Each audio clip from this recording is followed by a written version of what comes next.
yesterday I got a question about the subjunctive.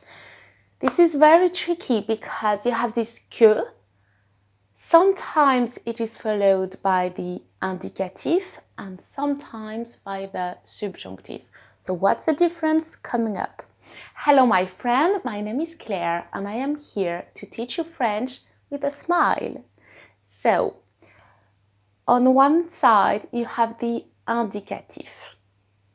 When you consider the reality of a fact.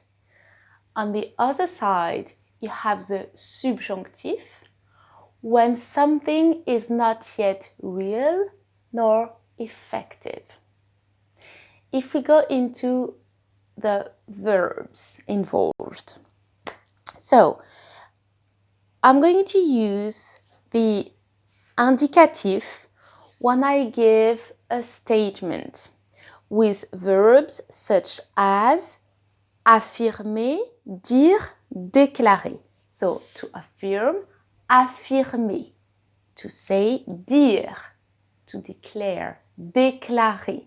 Encore une fois. Affirmer, dire, déclarer. They are followed by the indicatif. I'm also using the French indicatif when I give my opinion about something, with verbs such as to think, to believe, penser, croire. So when I give my opinion, I use the indicatif. Penser, croire. Encore. Penser, croire.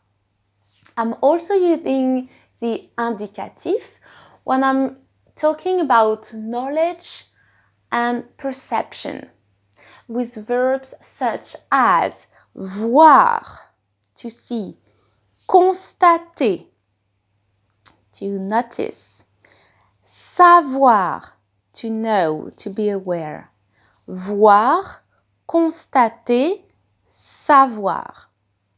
Now, the fun part, examples. So he affirms that he doesn't have enough time to go with us to the party. Il affirme qu'il n'a pas assez de temps pour venir avec nous à la fête. Encore une fois, il affirme qu'il n'a pas assez de temps pour venir avec nous à la fête. Ensemble, il affirme qu'il n'a pas assez de temps pour venir avec nous à la fête. Excellent. Now, there is a woman who was gifted something very nice. And I think she was surprised by that beautiful gift. Je pense qu'elle a été surprise par ce beau cadeau. Encore une fois, je pense qu'elle a été surprise par ce beau cadeau.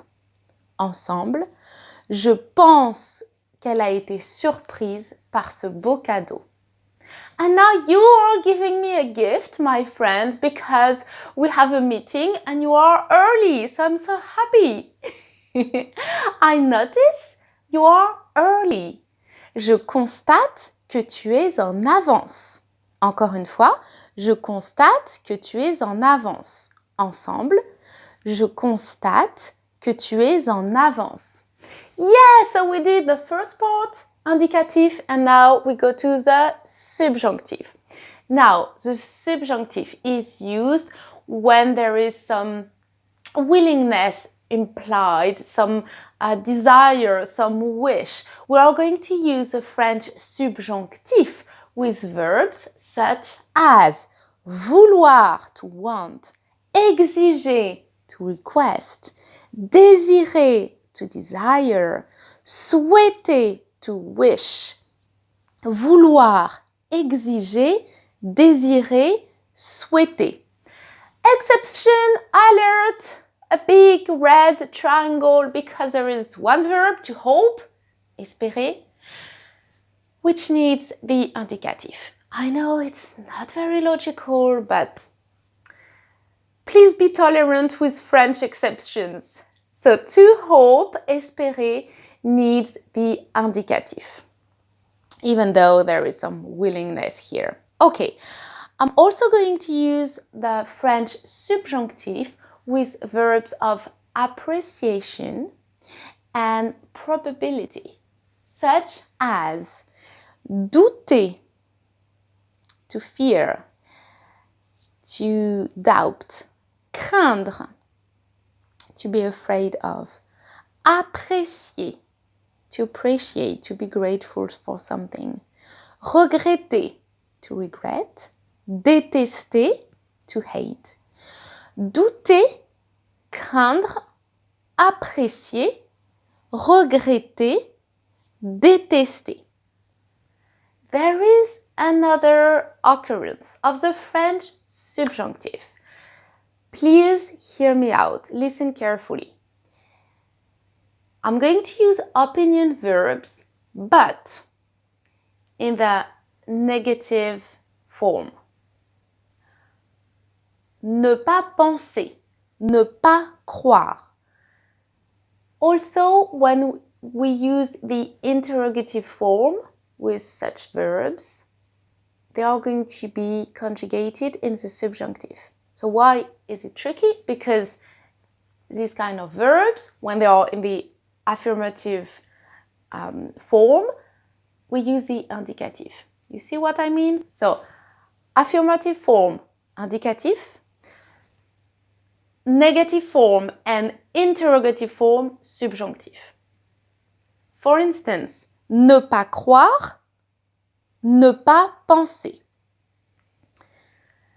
I'm also using the French subjunctive with all the impersonal statements you know in French.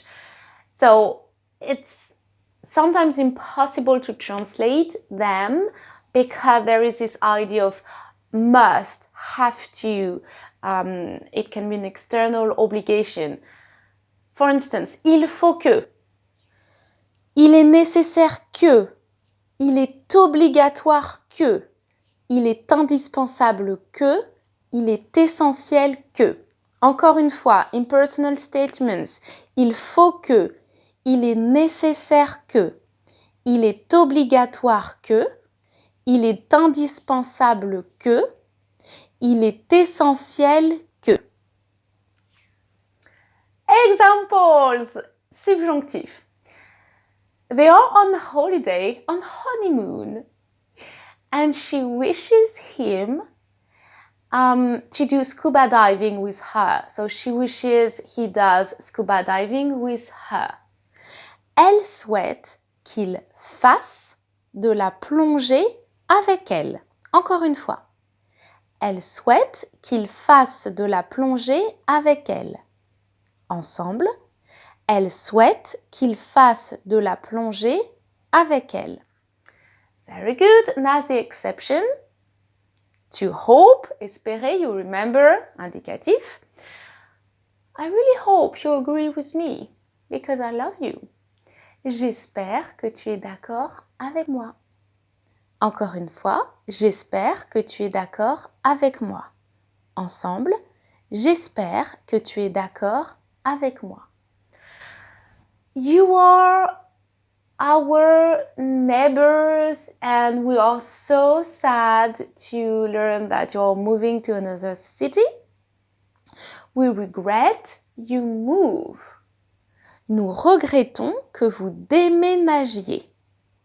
Encore une fois, nous regrettons que vous déménagiez. Ensemble, nous regrettons que vous déménagiez. Do you believe in ETs? Because they do not believe aliens are real. Ils ne croient pas que les extraterrestres soient réels. Encore une fois, ils ne croient pas que les extraterrestres soient réels. Ensemble, ils ne croient pas que les extraterrestres soient réels. Yes! Now, you and me, we need to exercise. Il faut que nous fassions du sport. Encore une fois, il faut que nous fassions du sport. Ensemble, il faut que nous fassions du sport. You nailed it! Indicatif, subjonctif. There's no secrets anymore for you. I'm always available, one-to-one lessons below, and as always, my friend, keep up the good work and see you soon. Bye-bye.